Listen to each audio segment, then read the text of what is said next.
Liam, those words, maintaining economic stability, as we were just discussing, the fact that obviously the Chancellor will stay in place, that the October 31st statement will still be there. But in terms of legacy, all she could actually put down on the list was delivering energy bills help and cutting national insurance. And even that energy plan now reduced to 6 months rather than 2 years. Yeah, it's still a very chunky intervention.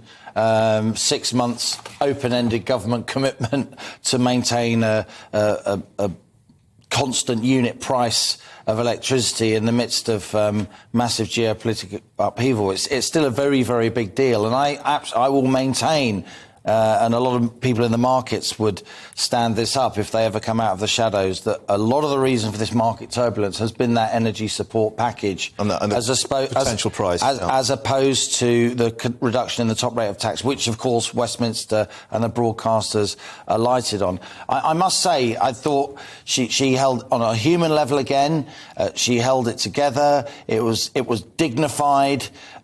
She's clearly wants to put the stability of the country first and put her, huge ambition to one side.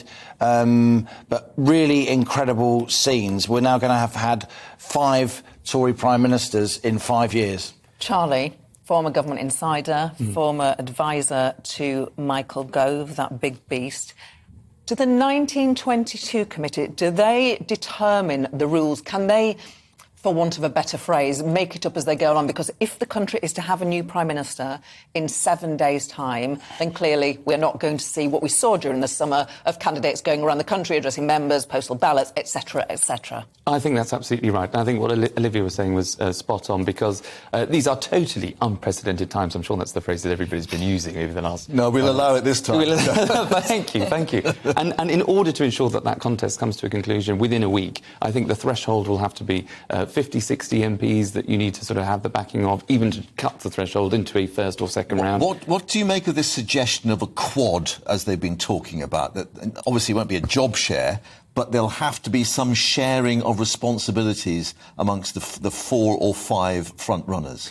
I think that it might have come to that, were Liz to still sort of, still be in post. But I think the idea that she has now taken the steps to resign, I think it would be the right thing to do for the 1922 to allow parliamentary colleagues to still have a say. If it was decided amongst a small group of 3 or 4 individuals, whether that was the party chairman or Sir Graham Brady or others, I think if whoever the next administration is, and I know we've just seen the end of this one, if things were to go wrong in that sense, then there'd be even more incense within the Conservative Party. So I think allowing MPs to have their say is the right thing to do. We've got 3 fine political brains, and I'm going to be incredibly unfair to all of you now.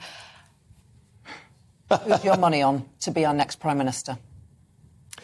I would have thought if Rishi Sunak puts his name forward, I think that would probably be the obvious choice or the favourite, because he came first in the MP ballot last time. I think because of the economic plan, a lot of MPs probably think that he was been proved right, and therefore it seems that might be. And you need someone who is a communicator, which Liz, by her own admission, wasn't the strongest. I think Rishi has that package. Yeah.